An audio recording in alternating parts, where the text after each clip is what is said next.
ॐ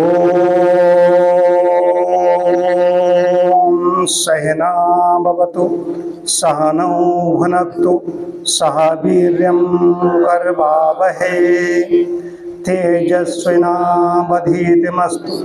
मा विद्विषावहै। ओम शांति शांति शांति।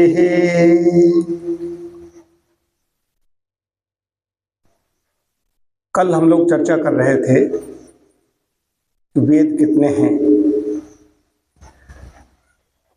परमात्मा की अनंत कृपा से,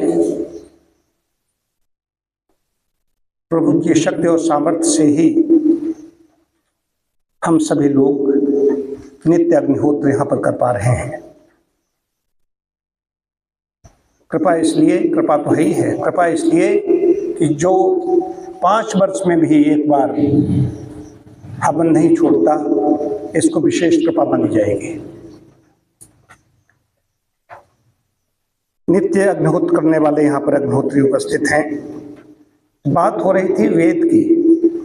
4 वेद हैं। सबसे पहले माता भूमि पुत्रों हम पृथिव्या। माता को, पृथ्वी को हम माता क्यों कहते हैं? क्यों कहते हैं? क्यों कहते हैं? कोई बोलेगा?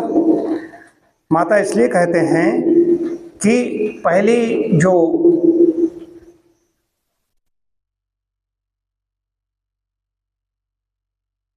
प्रजा थी वो अमैथुनी थी। पृथ्वी से ही वो 4 ऋषि और जो आए थे, मोक्ष से आए थे, वो सब प्रजा, वो सब धरती से निकले थे। जैसे और होते हैं, पृथ्वी से होते हैं, निकलते हैं,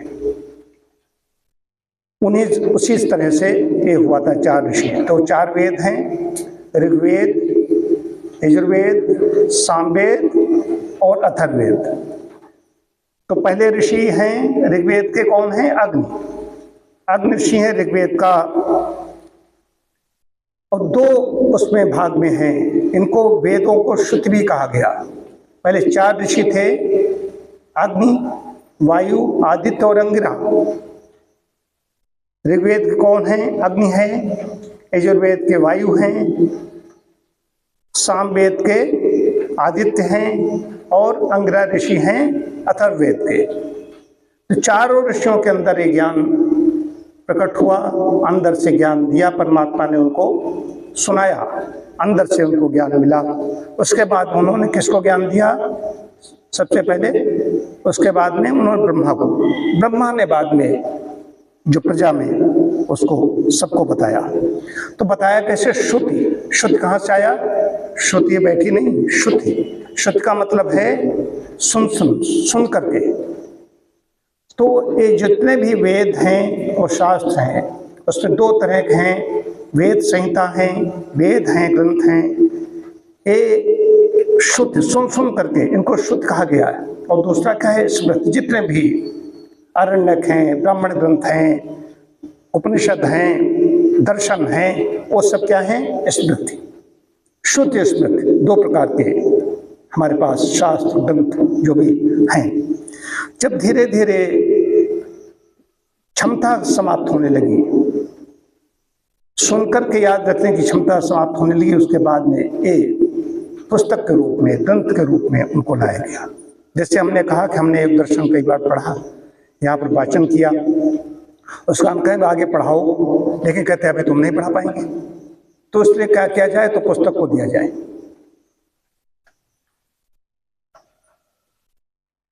तो 4 ऋषि हैं, इसमें मंत्र हैं। हम लोग ऋग्वेद की इसमें कक्षा होती है, यहाँ पर कुछ मंत्र पढ़ते हैं हम लोग। ऋग्वेद में सूक्त हैं, इसमें 10,589 सूक्त, मंत्रों को कहते हैं सूक्त हैं। 10 भागों में बांटा गया है, इन्हें मंडल कहते हैं। प्रत्येक भाग में कई सूक्त हैं, जिन्हें हम शुद्धा से अध्याय कह सकते हैं। इसी प्रकार से यजुर्वेद में 1975 मंत्र हैं, सामवेद में 1875 हैं और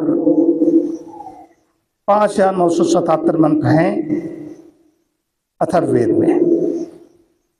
वेद शुद्ध श्री ज्ञान है, इसमें सब कुछ है, वेदों में सब कुछ है। प्रजा क्या करेगी, राजा क्या करेगा, शिक्षक क्या करेंगे, गुरु क्या करेंगे, अध्यापक क्या करेंगे, जो पहले आए तो पति पत्नी रूप नहीं आए, उनका जो भी विवाह है 25 वर्ष की आयु में लड़की का, 48 वर्ष का पुरुष है, इस तरीके से सारा सब दिया गया। उस समय 25 वर्ष से कम में विवाह नहीं है, ज़्यादा हो, ज़्यादा पढ़ना चाहें वो पढ़ सकती हैं, वो आजीवन पढ़ सकती हैं, ऐसा भी है। सब कुछ है, मतलब कि ऐसा कुछ नहीं है न हो। अब इसमें वैद्य दे दिया है, इसमें कहो औषधियाँ नहीं लिखी गई, और उसमें आहार की बात कही गई, खाद्य की बात कही गई, अब उसमें जलेबी बनाने की विधि नहीं बताई गई। कोई इतिहास में राजा रानी कहानी नहीं है, इसमें वैद्य के दे दिया। वैद्य के ऊपर निर्भर करेगा, तो उसमें वैद्य ऋग्वेद से भी और भी सारे पढ़ने के बाद में तो वैद्य अपना तय करेगा कि किस पर कौन कौन सी नियम लागू। इसमें पूरा उसको नहीं, इसमें संकेत है, सब कुछ है। कैसे कृषि होगी, कैसे कैसे क्या वर्ण व्यवस्था, वैदिक अनुसार क्या है, सारा सारा सब कुछ है। बाकी किसी पुस्तक में उसमें वही चीज मिलेगी कि इसमें समग्र है, वाणिज्य है, कृषि है, सेना है, रक्षा है, जो दुष्ट हैं उनका क्या होगा, सब कुछ है। तो हम लोगों ने प्रारंभ किया है, ऋग्वेद का चल रहा है, इसी प्रकार से धीरे धीरे चारों वेदों का चलेगा।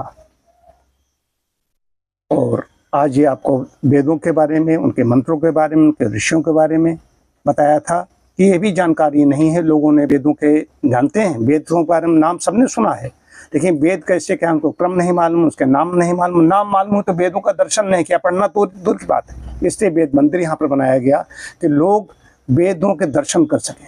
भाई इसी में से बैठे हुए किसने वेदों को पहले देखा था बताइए? तो ये है, तो वेदों के दर्शन कर सकें, वेदों का मतलब कि दर्शन तो कर लें। और बाकी जो पढ़ रहे हैं, पढ़ा रहे हैं, बड़े बड़े हैं, मैं भी गुजरात जाने की सोच रहा हूँ दर्शन महाविद्यालय में, उसके लिए जब जिस समय समय जाता रहूँगा। लेकिन मेरी इच्छा है, मेरे विद्वान नहीं मिल पाया तो विद्वान बनने की इच्छा है। विद्वान वेद पढ़ कर के व्यक्ति बन सकता है। ओम शांति शांति शांति।